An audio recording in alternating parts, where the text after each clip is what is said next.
A relação objetiva com a realidade é pessoal, intransferível e muda. O conhecimento existe na hora que o mineralogista pega a pedra, olha, e ela revela para ele a sua estrutura, portanto a sua composição, e assim algo de sua origem, de sua história.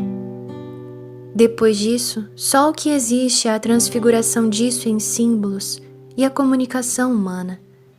E a perda que há nesse trajeto é imensa. A literatura, nesse sentido, não está mais próxima da experiência real do que o está a ciência, sendo também ela uma transformação simbólica. A percepção do real continua intransmissível. Quer dizer, podemos ter experiências análogas, até idênticas, mas não aquela experiência em particular.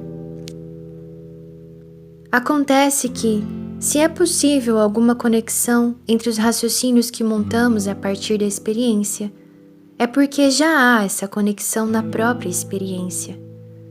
Esta nos mostra sua conexão lógica interna. É a racionalidade do próprio real que se mostra. E a racionalidade do próprio real é a razão divina e não a nossa razão.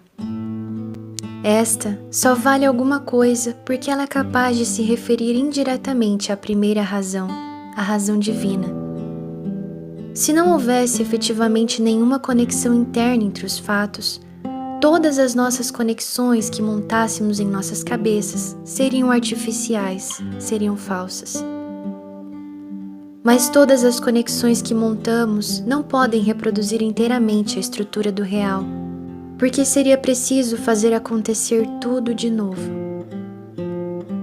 A lógica interna do real só se mostra no momento em que ela se mostra, e tal como se mostra. Nós não podemos dela nos apropriar. Para isto, seria preciso captarmos a integralidade da racionalidade do real, ou seja, que nos apropriássemos do Logos divino, transformando-nos em Deus. Como isto não é possível, restam-nos as representações indiretas. Acontece que nós, em seguida, operamos a inversão blasfema e começamos a valorizar mais as estruturas criadas pela nossa mente do que as estruturas da racionalidade real, tal como se apresentou nos objetos. E nós chamamos isso de ciência, filosofia, arte, etc. No fundo, era isso que o Bruno Tolentino quis dizer com o mundo como ideia.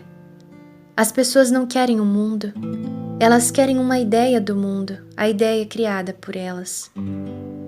Esta ideia nos dá uma sensação de segurança justamente porque nós a criamos. Nós somos dominadores onipotentes do nosso mundo subjetivo, não dele inteiro, porque ele também é uma realidade e nós não o dominamos por inteiro, mas dominamos a parte que construímos mentalmente. Então escolhemos esta, porque o outro mundo nós não dominamos. Só que, no momento em que fazemos isso, viramos um idiota perfeito.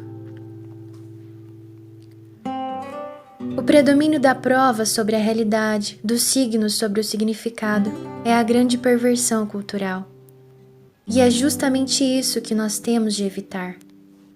A filosofia existe e foi inventada como um remédio contra isso. Nos diálogos socráticos, permanentemente Sócrates puxa as pessoas de volta, desde o seu mundo de ideias, para o mundo da experiência real. E é o que nós temos de fazer permanentemente conosco mesmos. Mas desistam de aprimorar a percepção direta. Ela não pode ser aprimorada. Não há exercícios para isso. Aliás, ela não pode ser aprimorada porque ela já é perfeita. Ela é a percepção da realidade, é o conhecimento e não pode ser aprimorada. Nós é que temos de nos aprimorar. Temos de aprimorar a nossa personalidade para que aceitemos os dados do real. Isso é trabalho para uma vida inteira. É exatamente isto que nós estamos tentando fazer aqui. Temos de criar outro tipo de formação, Uma formação que quebre a autoridade dessas formas culturais hipnóticas e que coloque no lugar disso a autoridade do próprio real. Nesse momento é quando estamos na plenitude do real e percebendo o que está acontecendo mesmo. Mas como estamos percebendo com os próprios elementos da situação e não com elementos mentais, não podemos repetir mentalmente o processo. Para repeti-lo, precisaríamos converter a experiência real num esquema mental. A certeza que esse esquema nos dá refere-se à experiência real, mas não a reproduz. Representar e reproduzir são coisas diferentes. Isto quer dizer que, quanto mais pudermos nos ater à percepção imediata, sem raciocinarmos, melhor. Porque o raciocínio é trabalhoso e complicado, é demorado e a possibilidade de erro é grande. Ora, uma cultura que exige mais a prova do que o conhecimento é uma cultura totalmente pervertida, porque toda prova é relativa. Nenhuma prova pode nos dar certeza absoluta.